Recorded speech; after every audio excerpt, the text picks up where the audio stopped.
Hello students, welcome back to commerce Shruti. I hope all of you are doing good. तो आज हम start करने वाले हैं नया टॉपिक, दैट इज डेप्रीशिएशन। उससे पहले जो नए व्यूवर्स हैं, आज जो पहली बार चैनल में आए हैं, जो पहली बार वीडियो देख रहे हैं, उनसे रिक्वेस्ट है कि प्लीज़ वो चैनल को सब्सक्राइब कर लीजिए ताकि आगे भी आने वाली वीडियोस की नोटिफिकेशन उनको टाइम टू टाइम मिलती रहे। ओके, तो स्टार्ट करते हैं आज का टॉपिक, दैट इज डेप्रिशिएशन। अब ये डेप्रिशिएशन होता क्या है? वैसे अब मैंने अपनी शॉर्ट वीडियोस में ऑलरेडी आपको बताया है कि डेप्रिशिएशन क्या होता है, बट कोई नहीं, आज हम यहाँ पे नया टॉपिक स्टार्ट कर रहे हैं तो मैं एक बार आपको फिर से बताती हूँ कि डेप्रिशिएशन क्या होता है। अगर डेफिनेशन के हिसाब से बताऊँ तो बोल रहा है लॉस इन द वैल्यू और utility of asset due to their constant use and expiry of time is termed as depreciation. क्या बोल रहा है? लॉस होना, ठीक है, इन द वैल्यू और यूटिलिटी ऑफ असेट। जब भी किसी असेट की वैल्यू डिक्रीज होती है, उसमें लॉस होने का मतलब क्या है कि जब भी किसी असेट की वैल्यू क्या होती है, डिक्रीज होती है। और कौन से असेट की बात करने आते हैं? Fixed tangible asset. देखो, टेंजिबल असेट्स कौन से असेट्स होते हैं? जिन्हें हम फील कर सकते हैं, टच कर सकते हैं, देख सकते हैं। और फिक्स्ड टेंजिबल असेट यहाँ पे बोल रहे हैं। तो जब भी क्या होता है, फिक्स्ड टेंजिबल असेट की वैल्यू में लॉस होता है या उनकी वैल्यू क्या होती है, डिक्रीज होती है। किस वजह से? उनको कॉन्स्टेंटली यूज करने की वजह से या फिर एक्सपायरी ऑफ टाइम की वजह से। उसे क्या बोला जाता है? डेप्रीशिएशन। मैं आपने लैंग्वेज तो बता दी, मतलब डेफिनेशन की टर्म्स में तो बता दिया। प्लीज़ एक बार आप ईजी लैंग्वेज में समझाइए। चलो समझाते हैं। अच्छा, एक बात बताओ, सेल फोन सब लोग यूज़ करते हो, मोबाइल फ़ोन, स्मार्टफोन आजकल सब लोग यूज़ करते कि नहीं करते? अब एक बात बताओ, एक मोबाइल फ़ोन की क्या एक एस्टिमेटेड लाइफ होती है, एक कुछ लाइफ होती है ना, कि ये फ़ोन हम एक्सपेक्ट करके चलते हैं चलो मैक्सिमम 4 साल तक तो चलेगा। मैं जो मोबाइल फ़ोन आज परचेज़ कर रही हूँ, मैं ये मान के चल रही हूँ कि अगले 4 साल तक छुट्टी, अगले 4 साल तक मैं कोई भी क्या करूँगी, मोबाइल फ़ोन नहीं परचेज़ करूँगी, क्योंकि ये मोबाइल फ़ोन मेरा 4 साल तक बढ़िया चलेगा। यही चीज़ होती है, ठीक है। अब क्या होता है, क्या धीरे धीरे धीरे धीरे उसकी वैल्यू कम होते रहती है ना मोबाइल की। ऐसा तो नहीं है कि एकदम से चौथे साल के एंड पे हम कहेंगे ओह फ़ोन खराब हो गया, आज मेरा फ़ोन खराब हो गया। दैट इज़ नॉट पॉसिबल ना। क्या होता है, धीरे धीरे क्या होता है, वैल्यू रिड्यूस होती है आपके असेट की। जैसे कि मैंने यहाँ पे लिखा पे gradual and permanent decrease. Gradual का मतलब क्या होता है, धीरे धीरे असेट की वैल्यू क्या होती है आपकी, डिक्रीज होते रहते हैं, लेकिन परमानेंट तरीके से। ऐसा नहीं कि एक ही दम में आपकी असेट की वैल्यू क्या होगी, डिक्रीज होगी। तो वही बोल रहे हैं, ग्रेजुअल एंड परमानेंट जब डिक्रीज होता है आपकी असेट की वैल्यू में, उसी को हम क्या बोलते हैं, डेप्रीसिएशन। सबको समझ में आ गया कि नहीं आया? ठीक है। तो अगर कोई पूछे कि डेप्रिसिएशन क्या है, तो आप सिंपल से लेमन लैंग्वेज में ये बोलना कि जब असेट्स को यूज़ करने की वजह से, कौन से असेट्स, जो फिक्स टेंजिबल असेट्स हैं, उन्हें जब यूज़ करने की वजह से उनकी वैल्यू गिरते जाती है दिन ब दिन। उनकी वैल्यू में क्या होता है, उनकी वैल्यू और यूटिलिटी जो होती है असेट की, वो डिक्लाइन करते रहती है, डिक्रीज होती रहती है। उसी को हम क्या बोलते हैं कि असेट की वैल्यू डेप्रिशिएट हो रही है, या उसी को हम क्या बोलते हैं कि वो क्या है, डेप्रिशिएशन। सब, I hope this is clear to you. कोई बात नहीं, ना भी समझ में आए, I am here to solve your queries, to solve your doubts. लेकिन बस आपको क्या करना है, छोटी सी चीज़ करनी है, कमेंट सेक्शन में बता देना है कि मैम ये तो बिल्कुल ही समझ में नहीं आया, प्लीज़ इसे और एक्सप्लेन करिए, ठीक है। ओके, नेक्स्ट पॉइंट बोल रहा है land is never depreciated, it is always appreciated. अब देखो, लैंड भी तो आपका असेट है ना, और कौन सा असेट है, फिक्स्ड असेट है। और फिक्स्ड असेट में भी कौन सा असेट है, फिक्स्ड टेंजिबल असेट है ना, क्योंकि लैंड को मैं टच भी कर सकती हूँ, फील भी कर सकती हूँ, देख भी सकती हूँ, राइट और रॉन्ग? बिल्कुल। तो बोल रहा है कि जो लैंड है ना, उसकी वैल्यू कभी डेप्रिशिएट नहीं होती, and that is a fact. ये सिर्फ एक्सेप्शन है इस केस में कि सारे वैल्यू, सॉरी, जितनी भी असेट्स है, अगर उनकी वैल्यू डिक्लाइन हो रही है तो हम क्या कहते हैं कि उनकी वैल्यू डेप्रिशिएट हो रही है, हम ये बोलते हैं। लेकिन अगर लैंड के केस में कभी भी हम, आप ये नहीं सुनोगे कि लैंड की वैल्यू डेप्रिशिएट हो रही है। क्यों? क्योंकि लैंड जो है ना, एक मात्र ऐसा असेट है जिसकी वैल्यू क्या होती है, टाइम के साथ एप्रिशिएट होती है, टाइम के साथ उसकी वैल्यू बढ़ती ही चली जाती है। इसीलिए ये क्या है, इस केस में एक्सेप्शन है। सबको ध्यान रहेगा ना कि सारे फिक्स्ड टेंजिबल एसेट की वैल्यू जब डिक्लाइन होती है due to their constant use and expiry of time, उसे हम डेप्रिशिएशन बोलते हैं। लेकिन जब लैंड एक एक्सेप्शन, ऐसा एक्सेप्शन है जिसको हम बोलते हैं लैंड, ये एक ऐसा असेट है जिसकी वैल्यू क्या होती है, कभी भी डेप्रिशिएट नहीं होती, इसकी वैल्यू हमेशा क्या होती है, एप्रिशिएट होती है। सबको क्लियर हो गई ये बात भी? ठीक है। और हमने ये डेफिनेशन तो पढ़ी ली, gradual and permanent decrease in the value of asset from any cause, इसी को हम बोलते हैं डेप्रिशिएशन। ये डेफिनेशन आपको किसने दी थी? R.N. कार्टर ने। ठीक है। ग्रेजुअल का मैंने मतलब आपको बता दिया कि ऐसे नहीं है कि मोबाइल की, मैंने कहा कि मोबाइल की एक लाइफ है 4 साल, तो वो हर साल कुछ ना कुछ, हर दिन, हर महीने, हर साल कुछ अपनी वैल्यू उसकी क्या होती रहेगी, धीरे धीरे कुछ वैल्यू डिक्लाइन होती रहेगी। ऐसे नहीं कि चौथे साल से खत्म हो वैसे ऑल ऑफ अ सडन उसकी वैल्यू क्या होगी, डिक्लाइन होगी। No, that is not possible. इसका एक और एग्जाम्पल आप ऐसे भी समझ सकते हो। आप फ़ोन लेते हो, मोबाइल फ़ोन, राइट। अब मोबाइल फ़ोन लेते हो तो क्या होता है, जैसे हम कहते हैं कि हमें मोबाइल फ़ोन अगर हमने 1 साल यूज़ कर लिया तो कभी भी आपका वो जो फ़ोन अगर आप सेल आउट करने जाओगे तो वो सेकंड हैंड बिकता है, होता है कि नहीं होता है। अब वो सेकंड हैंड क्यों बिकता है, क्योंकि जो लेने वाला है वो आपसे क्या कहता है कि आपने तो इसे 1 साल यूज़ किया हुआ है, अब इसकी वैल्यू वो नहीं रही, मार्केट में तो ये इससे भी चीप प्राइस में मिलेगा। यही होती है ना बात। और वो जो हम कम प्राइस पे कर रहे हैं या कम प्राइस में हम उस सेकंड हैंड मशीनरी को या सेकंड हैंड मोबाइल को परचेज कर रहे हैं, वो किसकी वजह से कर रहे हैं, बिकॉज ऑफ द डेप्रिशिएशन, क्योंकि उस मोबाइल फ़ोन की वैल्यू क्या हो चुकी है, डेप्रिशिएट हो चुकी है। समझ में आ गई ना चीज़। इसलिए जब भी आप सेकंड हैंड फ़ोन बेचते हैं, चाहे आपने उसको 6 महीने ही यूज़ किया हो, चाहे आपने उसे सिर्फ 1 साल ही यूज़ किया हो, चाहे वो ब्रांड न्यू आईफोन 15 प्रो ही क्यों ना हो, अगर आप 1 साल के अंदर उसको बाय करके सेल कर रहे होंगे तो क्या होगा, उसमें सिंपली 1 साल के बाद भी जिस प्राइस में आपने परचेज किया होगा वो सेम प्राइस आपको सेलर नहीं देगा। क्यों? क्योंकि अब वो फ़ोन सेकेंड हैंड हो चुका है और ये माना जाता है कि क्योंकि आपने उस एसेट को यूज़ किया है तो इसीलिए उसकी वैल्यू अब क्या हो चुकी है, डेप्रिशिएट हो चुकी है। उसकी वैल्यू अब वो नहीं रही जो आपने परचेज के टाइम पे उसकी वैल्यू होती होगी। समझ में आ गई सबको ये बात? ग्रेट, आगे बढ़ते हैं।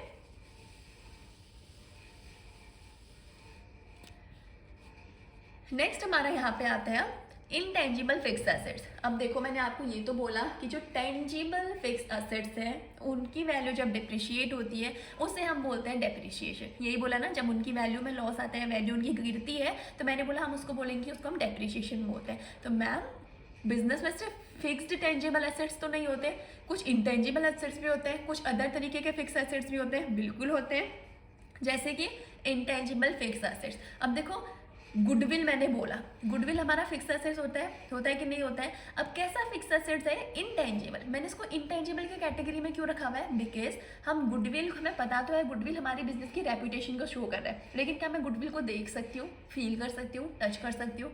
नॉट पॉसिबल ना। सिमिलरली जो पेटेंट होते हैं, क्या मैं उनको देख सकती हूँ, फील कर सकती हूँ, टच कर सकती हूँ? नॉट पॉसिबल ना। तो वो क्या है, इंटेंजिबल है। तो ऐसे फिक्स एसेट्स जो इंटेंजिबल होते हैं उनकी वैल्यू जब डिक्लाइन होती है, उनकी वैल्यू में अगर कोई गिरावट आती है ना, तो हम उसके लिए डेप्रिशिएशन वर्ड यूज़ नहीं करते हैं। उस केस में हम जो वर्ड यूज़ करते हैं दैट इज एमोर्टाइजेशन। समझ में आ गई सबको चीज़? टेंजिबल फिक्स एसेट्स थे तो उस केस में हमने क्या यूज़ किया था, वर्ड डेप्रिशिएशन। जब टेंजिबल फिक्स एसेट्स की वैल्यू डिक्लाइन करती है तो वर्ड यूज़ किया जाता है डेप्रिशिएशन। जब इनटेंजिबल फिक्स एसेट्स की वैल्यू डिक्लाइन करती है तो हम क्या वर्ड यूज़ करेंगे यहाँ पे, एमोर्टाइजेशन। क्लियर है सबको ये बात? ठीक है। मैंने आपको पहले ही बताया था कि अकाउंट जो है ना, वर्ड का खेल है। ठीक है, अकाउंट एक वर्ड्स का खेल है, मतलब इसमें हर एक आपको दिखेगा कि हर एक जगह पे एक नई टर्मिनोलॉजी आपको सीखने को मिलेंगी, और जो इस टर्म्स को सीख गया, जो ये टर्मिनोलॉजी सीख गया ना, he will become the master of the account. तो इसीलिए सारे टर्म्स पता होने चाहिए, क्योंकि देखो क्वेश्चन में आपसे पूछा जा सकता है कि इंटेंजिबल फिक्स एसेट्स है, गुडविल है, इसकी वैल्यू डिक्लाइन करिए तो उसको क्या बोला जाता है। तो यू शुड नो कि उसको हम क्या बोलते हैं, एमोर्टाइजेशन। ऑलराइट, नेक्स्ट पढ़ते हैं। एक और तरीके के असेट्स होते हैं हमारे बिजनेस में जिनको हम बोलते हैं वेस्टिंग असेट्स। वेस्टिंग का मतलब ये मत समझना कि वेस्ट है asset, no no no no no. Wasting asset का मतलब होता है कुछ ऐसे असेट होते हैं ना, जैसे एग्जाम्पल मैंने आपको लिखा है कोल, ऑयल या आयरन ओर। अब आपको पता है कि कोयले की खान होती है कि नहीं होती है। अब खान में तो बहुत सारा कोयला होता है, राइट।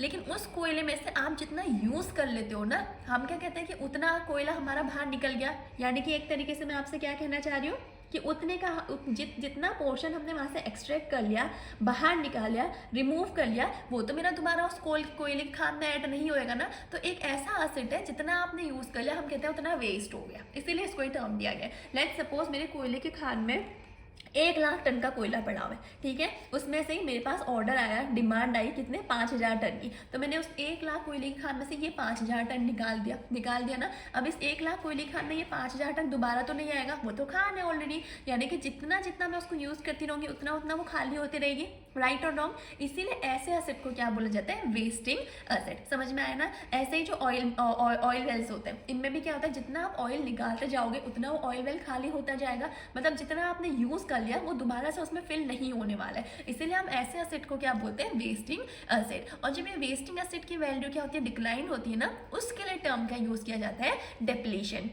ऑलराइट, क्या बोला मैंने? जो वेस्टिंग एसेट के केस में जब एसेट्स की वैल्यू डिक्लाइन होती है तो वहां पे हम टर्म यूज करते हैं, that is depletion. I hope this thing is clear to each and everyone. Okay, please जो भी डाउट होगा, कोई टर्म समझ में नहीं आ रहा होगा, कहीं पे कंफ्यूजन हो रहा होगा, तो please do mention in the comment section. मैं फिर से बोल रही हूँ, I will not try, I will resolve your problem in the next session before starting another video. Clear? Okay, अब देख लेते हैं कि कॉजेज फॉर डेप्रिसिएशन। वैसे अब आप इतने स्मार्ट तो हुई, इतनी चीज़ें मैंने आपको बता दी, अब आप बहुत ईजिली बता सकते हो कि मैम हमें पता है क्या कॉज होता है डेप्रिसिएशन के। कोई बात नहीं बेटा, मुझे पता है, आपको पता है, लेकिन स्टिल मैं आपको बताना चाहती हूँ। सबसे पहला कॉज क्या था हमने पढ़ा? By constant use, regular use करने की वजह से।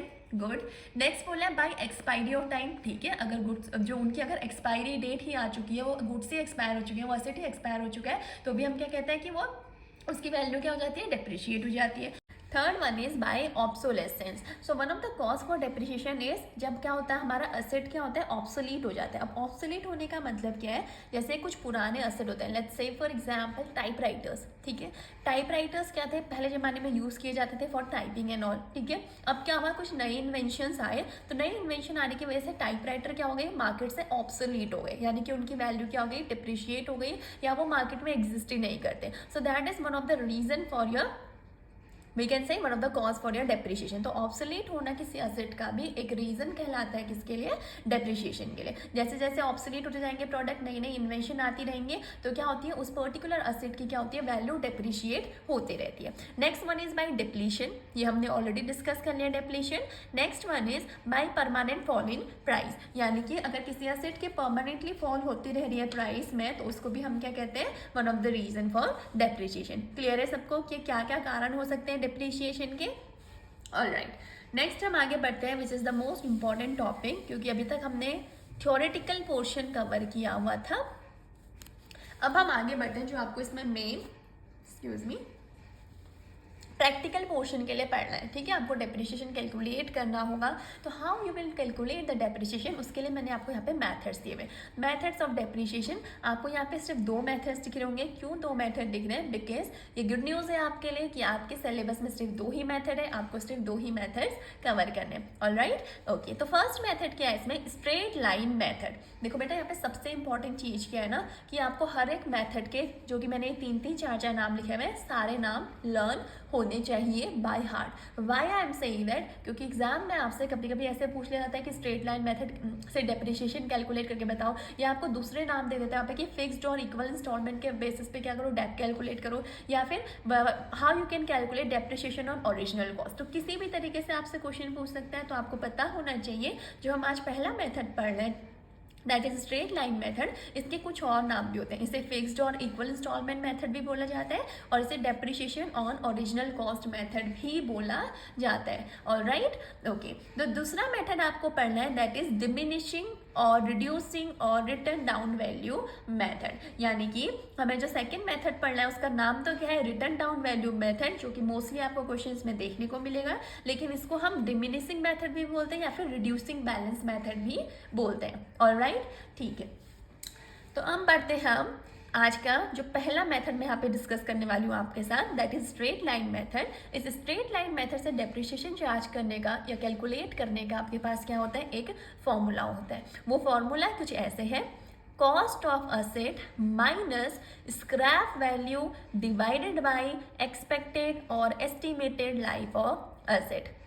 समझाती हूँ सारा समझाती हूँ। देखो, हमें क्या करना होता है ना, जो भी एसेट मैंने परचेज किया उसकी एक्चुअल कॉस्ट क्या थी, कितने में परचेज किया गया था, सिर्फ कितने में ही नहीं।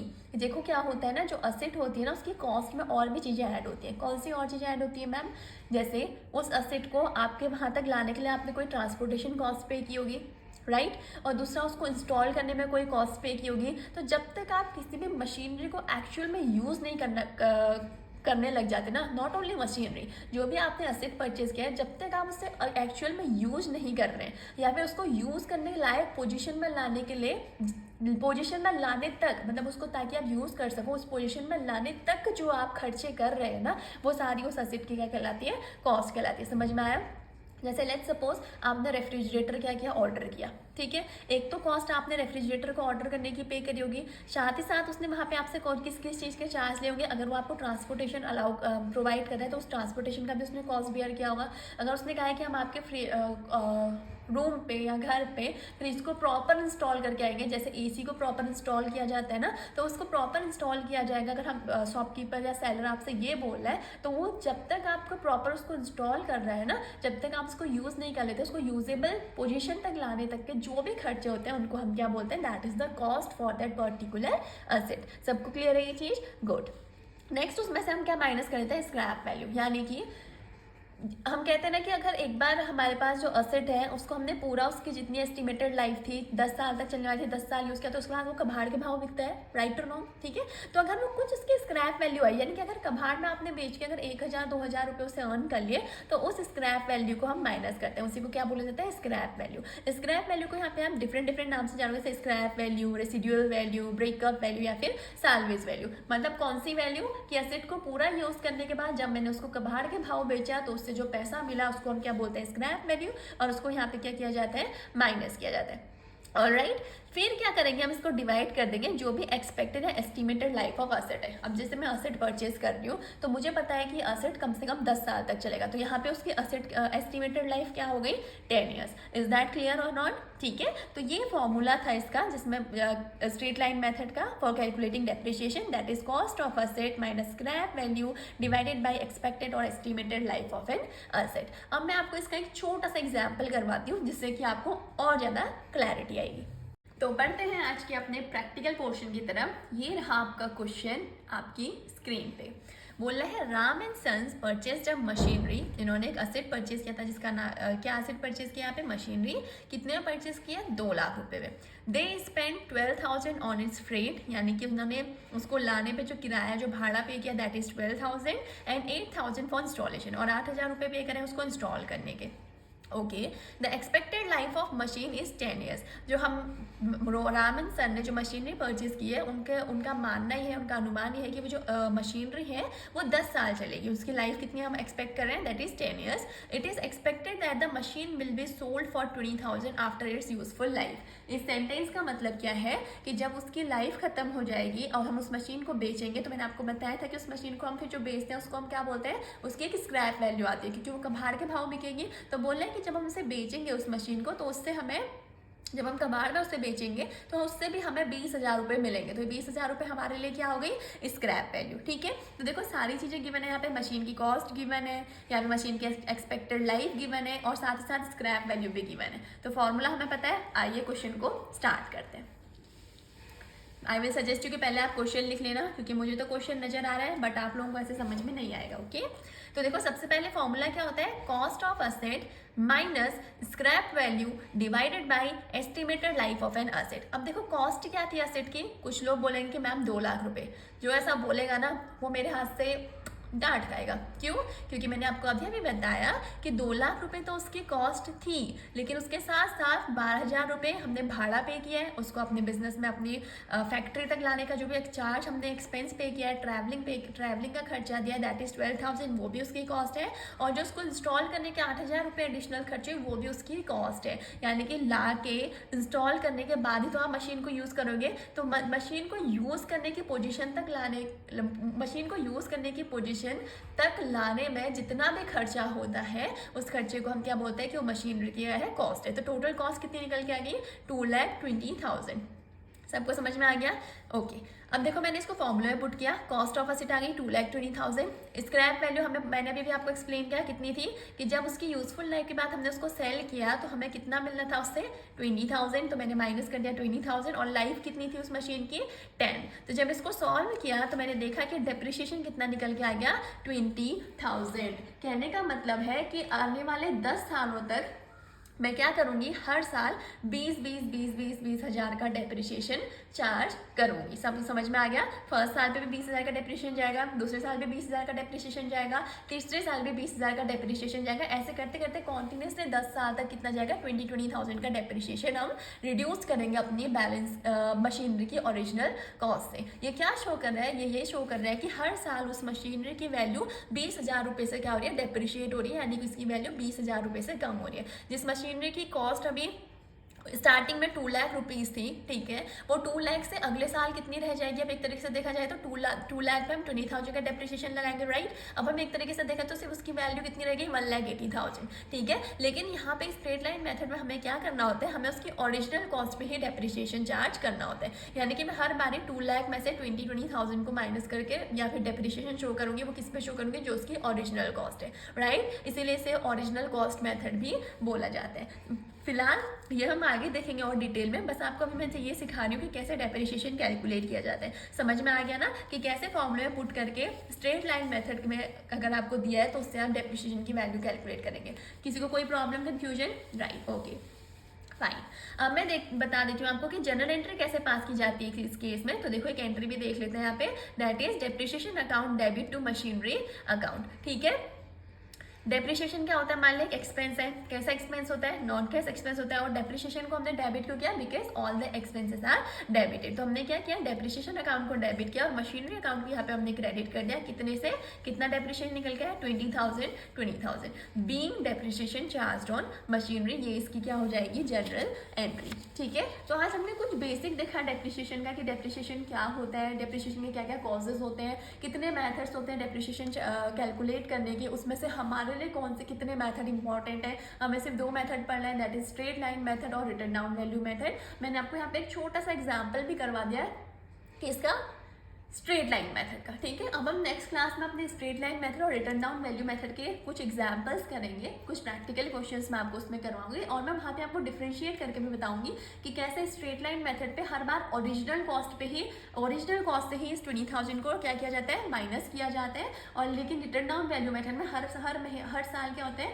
इस 20,000 को लेस करके रिमेनिंग जो 1,80,000 बच जाता है उस पर डेप्रिसिएशन चार्ज किया जाता है। तो कंफ्यूज होने की जरूरत नहीं है, वो कैसे किया जाता है, क्या किया जाता है। अगली क्लास में जब मैं दोनों के प्रैक्टिकल्स करवाऊंगी तो आपको और बेटर क्लैरिटी होगी और आपको कॉन्सेप्ट बहुत इजीली समझ आ जाएगा। ऑलराइट, तो जिसे वीडियो पसंद आ रही है, जिसे चीज़ें समझ में आ रही हैं, तो प्लीज़ वीडियो को लाइक करिए, ज़्यादा से ज़्यादा अपने फ्रेंड्स के साथ भी शेयर करिए।